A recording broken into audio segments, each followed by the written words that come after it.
Welcome to John Redmond Power of Attorney, the show that aims to empower you through knowledge of the law. I'm Attorney John Redmond.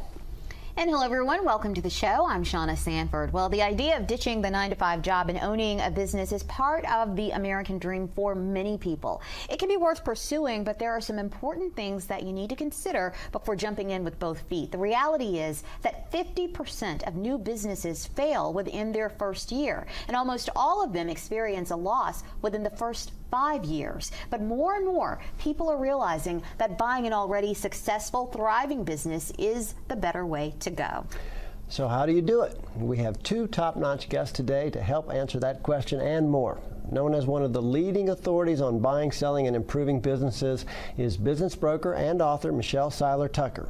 And because there are so many legal issues that come up, whether you're buying or selling a business, attorney Damon Kieran is also here to help walk us through some of the important first steps that just about everyone goes through. That's right, and this is so big because there's so many people out there who want to own their own business. We're going to be talking about business brokers, and that may be a new terminology for a lot of people out there, but in your experience, is it a good idea to go with a business broker? Well, not my area of expertise, but I can tell you that in a related way, I've seen businesses that get sued because they weren't completely upfront about maybe certain issues and problems they had, and they didn't reveal in the process of, well, actually the owners of the businesses didn't reveal certain important details like liens, debts, things they thought they could keep sort of under the carpet, and it led to lawsuits that I've been involved in, and we asserted fraud, and we ended up getting some money back for the people who bought the business. So broker's an excellent idea is the answer to that question. That's right, and our guests are definitely experts on this whole idea of business brokers. So stay tuned. If you want to start your own business or sell an existing business, our guests will tell you the best way to get started. We have to take a very short break, but stay tuned. We'll be right back.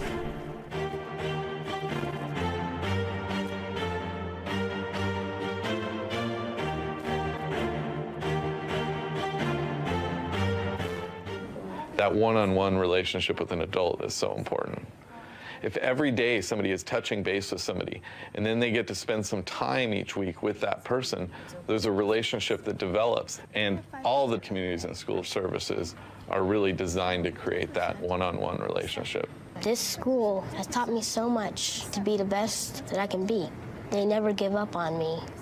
They never give up on anyone here.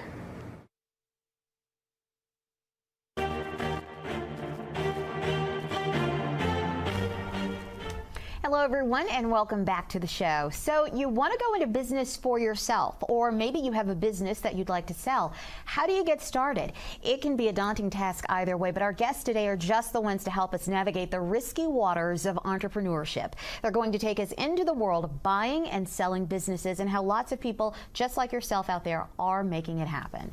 Seiler Tucker is known as a formidable force in the industry of buying and selling businesses. She is president and founder of Seiler Tucker International and Capital Business Solutions, and award-winning author of the book Sell Your Business for More Than It's Worth.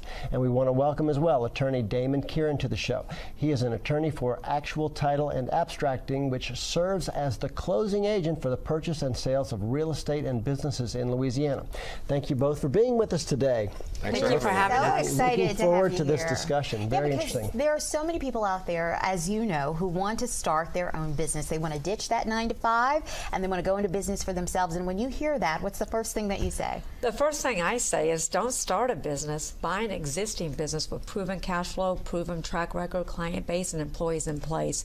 It's a much better decision than starting a business from scratch. 50% of all startups will fail within the first 5 years. That is huge. 50% of all startups, people who are starting from the ground, starting from scratch. Yep, 50%. And it's like 85 to 90% of all new restaurants will also fail within the first year. Is it a game for the rich? I mean, can you just buy a business? With, does it cost $1 million to buy a business? It doesn't, John. We've sold businesses for $30,000 all the way up to $30 million. Can you get So there's financing? all types of different businesses. There is financing, but financing is very difficult to obtain in this recession and after the financial debacle. The number one way that all deals are getting done is the buyer is coming up with anywhere from 30 to 50%, and the seller is holding paper on the rest. The seller is the bank. The seller is owner financing the transaction, which speaks volumes in their confidence level that that business will and can survive. So for people who are just not that familiar with the whole world of buying and selling businesses, and they see that owner financing, and they don't really know what that means, it can be a little bit scary. But really, for you, that's the only way to go, right? Well, it's obviously not the only way to go, but it is the best way to go right now because the banks have so many conditions. It's very difficult. In the last 3 years, we've only been able to finance a few transactions through the bank. So 100% of all of my sellers agree to seller financing up front, which is a lot better for the buyer because there's not a whole lot of paperwork involved. There's not, with the SBA or any lenders, you're looking at maybe 3 to 6 months. With seller financing, you can buy your business, close your business within 2 to 4 weeks. Why don't we take a step back? And, Sure. and there are a lot of people out there who maybe they do have that 9-to-5 job and they don't see that as their long-term happiness. Maybe they don't see it as a real way to get to that retirement or even a way to finance their kids' college one day. Describe for us generally what it takes to buy a business, or maybe you have a business and you're thinking, I want to retire, I want to get rid of this business and maybe go sit on the beach somewhere if you can sell your business for good money. Right. Describe for us generally, if you were doing a little 5-minute seminar, a few minute seminar, what does it take to buy a business or sell a business? What are the main things you need to know? Well, on the buy side, first and foremost, you really need to do some soul searching and find out what are your strengths, what are your weaknesses, what are your passions, what are your skill sets, who's going to be involved with you in a transaction, what is it that really interests you, and what is your financial capability. So many buyers call us up and they have no idea what their financial capability is. We need to start there, and then we need to start with skill sets. And then we walk our buyers through a different variety of businesses that match their skill sets, match their strengths, and also, most importantly, match their financial capability, and we can get buyers into businesses with very little money down, and we can show them different avenues and resources that are available to them. On the sell side, the number one mistake that all sellers make is they don't plan their exit strategy. You should plan your exit strategy from day one of buying or starting a business, and that's the number one mistake. They wait until a catastrophic event occurs to sell their business, and usually when that happens, John, the business is trending downward. The best time to sell your business is when your business is doing well. I've heard you say that, many, many times, and I'm sure for a lot of our viewers out there to hear about, planning the end right at the beginning is not something that a lot of people It sounds crazy. ever think about. Right. Just getting started with starting the business is so huge. Right. But really, you should think about how you're going to get out of it. Well, you absolutely should. You need to plan your exit strategy because you want to keep that business forever. I mean, we have owners that are in their 80s really wanting to get out of that business, and the problem is they've stayed in that business for too long. They should have sold that business years ago. So the best time to sell the business is when it's doing well. And in my book, Sell Your Business for More Than It's Worth, I teach my clients how to go through all the different steps as far as building your customer base, making sure your business is built on brand loyalty, not location loyalty, making sure you have additional congruent revenue streams. Have employees in place. If you don't have employees and you are the business, you really have a job and you don't have a business to sell. Then we also want to make sure that your financial records are clean and in good shape because that's what a buyer is going to look at. Yeah, the financial records. Let me ask, so if you're 80 years old and you have a business and it's still making more money than it's losing, does that mean it's too late to sell? Absolutely not. There's millions and millions of baby boomers planning their exit strategy. Unfortunately, 8 out of 10 businesses do not sell. So what we try to do is educate our clients all the necessary steps they need to take in order to plan that exit strategy. And that 80-year-old man, he probably has a viable business to sell. But we need to look and see, is his technology up to speed? Is a buyer going to have to put in money to get his technology to where it needs to be? Is he doing things the new way or the old way? I mean, we have a welding supply company that we listed, and this company's been in business for decades, and the owner is in his 80s. The problem with that business, John, is everything is on paper. There are no computers. He has Rolodex and Rolodex and Rolodex of all of his clients, and all of his inventories on scratches of paper. So the problem with that business, heaven forbid if there's a fire, because everything's going to go up in smoke. Wow. So the new buyer's going to have to come in, spend the money to get that business to where it needs to be in today's. Let's bring in Damon here. So what are some of the legal considerations here when you work with businesses, even before a deal is in the works? What are some of the legal considerations that you think people need to be thinking about if they're thinking about buying or selling a business? Some of the most common questions we get oftentimes from buyers is, what am I buying? How am I going to know, or how can I ensure that the business will run effectively? And that's why it's so important to go through due diligence, learn the business you're going to buy, understand the business, do things to ensure that the employees in the business will stay there after you purchase the business, because oftentimes the person who owns the business might depart, and you want to make sure the critical employees that run the business on a day-to-day basis are there to ensure your continued success. On the seller side, oftentimes the issues are, if I do owner financing, how am I going to be sure that I'm going to get the money that's entitled to me? And if for some reason this person that buys the business doesn't do a particularly good job, could I potentially be in a position where I didn't get my purchase price, I didn't get what I was told I was going to receive, and this new person's run the business in the ground, and then now a business I thought I sold, I might need to jump back in and run.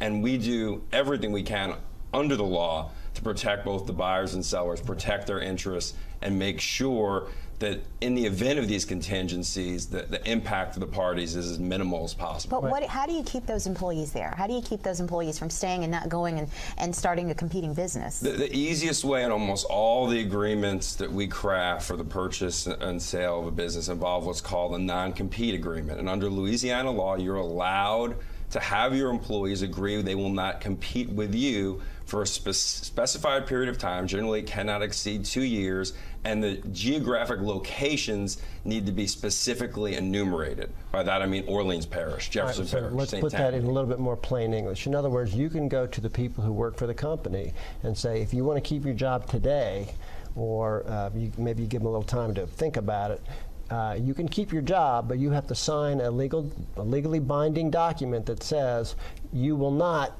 go work for the competition for the next 2 years within a 100-mile radius or something like that. Absolutely, and the real fear there is you don't want to buy a business which you don't have a lot of history with, and there's an employee that's been there 10 years that might be loyal to the seller. You wouldn't want a situation where you purchase the business and that key employee would say, I don't really know you, I'm going to go start my own business. You want to protect all against the fellow that. workers with them. And possibly customers, industry, know-how, everything. You want to make sure that you're protected in your human capital. Well, when you're buying an existing business, though, don't you typically want to keep, if it's a thriving business, don't you want to keep those employees there? Absolutely. And in all the years I've been selling businesses, very seldom have the employees ever left. I mean, as long as the owner comes in and he doesn't change everything and he's not a joke to work for, they typically stay. So employees don't want to leave their job. They want to stay. They get fearful that the new owner is going to come in and terminate them. Yeah. But it's usually not an issue. If we have key employees, we might talk to the seller about putting some incentives in place to maybe a percentage of the proceeds to go to those particular owners to help us with the transition and transaction. And certainly if it's a business that is attractive enough that somebody's going to buy it, there's the potential there that the business could be revitalized, and maybe these employees can be incentivized to stay and maybe even see pay raises and promotions. And maybe that's one of the due diligence thing you said. You try and offer to them the possibility that this is not only going to be a steady paycheck, but an improved paycheck, if not promotions and so forth, right? And something we see, and Michelle can probably speak to this more, but we've had the joy of being involved in business closings where we stay in contact with the purchasers,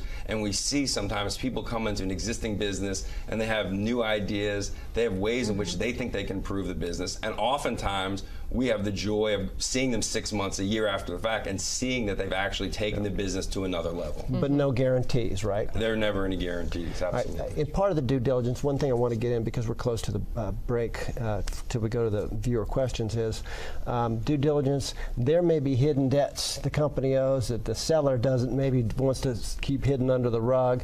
Part of due diligence that you do, maybe Michelle does, is you verify that this company doesn't have a secret debt or problems that could be disastrous for the buyer, right? And that gets to a great point. Generally, and we can talk about this a little bit more, you're either going to do an asset sale where you're purchasing the assets of the company, or you might actually purchase a company. In the case of an asset sale, a debt that the company that was using those assets, running the business had, isn't that big of a deal because that's not going to attach to you. If you're buying the company, those become huge issues. For instance, a judgment, a lien, some sort of accounts payable, something that's owed to a third party. So in those circumstances, it's very important that we do everything, and we do it on our end in terms of checking the applicable public records to make sure there are no liens, there's nothing out there that no one knows about that the buyer's going to get stuck with when they buy this And new that's something a business. title company that you are the attorney for would do, right? Absolutely. Okay, we're going to have to take a quick break. We have so much more to get into. We have our viewer questions that are coming up.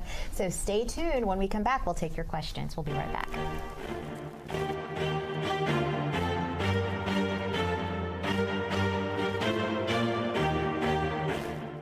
I need help finding a doctor. Pace. I needed help with my medication. Pace. I needed help getting around. The Shirley Landry Benson Pace Center is a place that helps seniors remain in their homes, providing the care they need. If you or a family member are over 55 years old, you may be eligible for benefits offered by PACE. For more information, contact us at 504-835-0006. PACE, caring for those who cared for us. Welcome back to the show. Well, this is definitely a conversation that you all are interested in. We have some great questions from our viewers, so we're going to go straight to them. Our first question comes from Julia. She says, I've never owned a business before. Will the seller help to teach me about the business I'm purchasing? Maybe the broker? Yeah. Absolutely, Julia. Right, yeah. When I take listings, we always make sure that the seller provides accurate training, and really training depends upon the size of the business. If it's a small business, 2 to 4 weeks. Medium-sized business could be a little bit longer, but absolutely the seller will stay on to train the new owner. You know, I find it so interesting that I think both of you mentioned this a little bit before in the other, in the first segment. A lot of times when people buy businesses or want to buy businesses, they don't really know what kind of business they want to buy. You know, they really don't, and that's what we do when we interview and educate the buyer. We really sit down with them, again, to find out what their skills are, what their passions are. Sometimes people get so involved with their work that they forget what they once loved to do. So we try to have them uncover that passion and make the right fit from a financial standpoint and a skill set and a passion standpoint as well. And a lot of people also buy cash flow. They don't always buy industry, they buy cash flow. So a lot of buyers will come to me and say, I want to buy a business that's generating $100,000 in net income. So again, it really depends upon the buyer. I want to buy one too, but I only want to spend $100. Yeah, exactly. Well, so talk a we little get those buyers too. Well, talk a little bit about the business climate and just how things are when it comes to buying and selling businesses. You know, right now this is a very good time to buy and sell because there's millions and millions of businesses. There's 27 million businesses in the U.S. and there's over 7 million baby boomers planning their exit strategy, planning to retire. So we have an influx of sellers that are wanting to sell their business and afford the lifestyle they've always dreamed of. And now more than ever before, we have an influx of buyers because so many people have been laid off from corporate America, and they're able to pull money out of their retirement funds in order to purchase a business without paying taxes and penalties. So we have what I call the perfect storm has occurred. We have we have an influx of buyers and sellers wanting to make deals. Yeah, and the climate is ripe for it. The climate is absolutely right. So when do I come to someone like you? On the buy side or Yes. sell side? On the buy side, when you first start thinking about buying a business, you should come to me so I can sit down and we can go from everything from, like I said, skill sets, passion, financial capability, etc. A lot of people decide they want to buy a business, but then they really haven't looked at their financial capability, and that's where we have to start. And so when I'm looking for a broker, you're one of the best. You are a leading authority. Absolutely am the best. I am are. the leading authority on buying and selling businesses. But in your book, you have so many wonderful tips for people out there who are interested in selling and buying businesses. But for people who are looking for a broker, you do have some specific questions that people should ask. What are some of those questions? I do. I have 20 questions, and it's actually the last chapter in Sell Your Business for More Than It's Worth. You know, first and foremost, when you go to a broker, you want to know what is their experience level. How long have they been selling businesses? What type of businesses have they sold? How many businesses do they sell a year? How many offices do they have?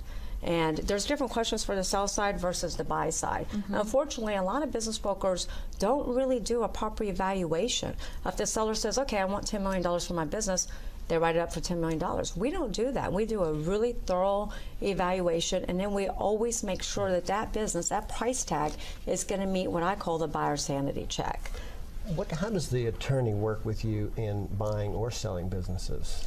Well, you know, obviously the attorney's role is very crucial in the process. You cannot close on a business without having legal counsel. So, and sometimes there are legal issues that roll in. Of course. I want to give us an example of how you basically earn your fee on some of these instances, Damon. Well, what we essentially do is serve as a closing agent. Much like if you were to buy or sell a piece of immovable property, real estate, we actually don't represent specifically other party. They have the ability to retain counsel should they choose, but our job is to be an attorney essentially to the transaction. That's generally the function that we serve in business closings. So you represent neither the seller nor the buyer? Absolutely, because our role, just like for a closing attorney for real estate, is to make sure that the parties understand the transaction they're engaged in and that everything that was requested to be done is done, and most importantly, that the final legal document memorializing the transfer of the business from the seller to the buyer memorializes the party's intent. That is my role, my company's role in this process. Are you hired? Are you engaged by the broker then, or who has called you up and said, "I need your help"? Essentially, the transaction. Generally, the buyer and the seller are free to use any attorney they want because I do so much of this work. Oftentimes, when Ms. Seiler has a listing or has a deal, I get involved on the outset and at least explain to the parties what they're about to get themselves into. Okay, all right, we have another question here from Edna. She says, should I get a small business loan to buy a business? Back to the financing issue. okay, so it's very difficult to get bank financing these days, if not impossible. And a perfect storm has to occur both on the sell side and the buy side. And on the buy side, the banks are requiring that you have specific industry experience. So if you're buying your first business, and let's say it's a bakery, and you have zero experience in a bakery, chances are you're probably not going to get a loan just based on that. Okay. But they're going to look at credit. They want 25 to 30% down.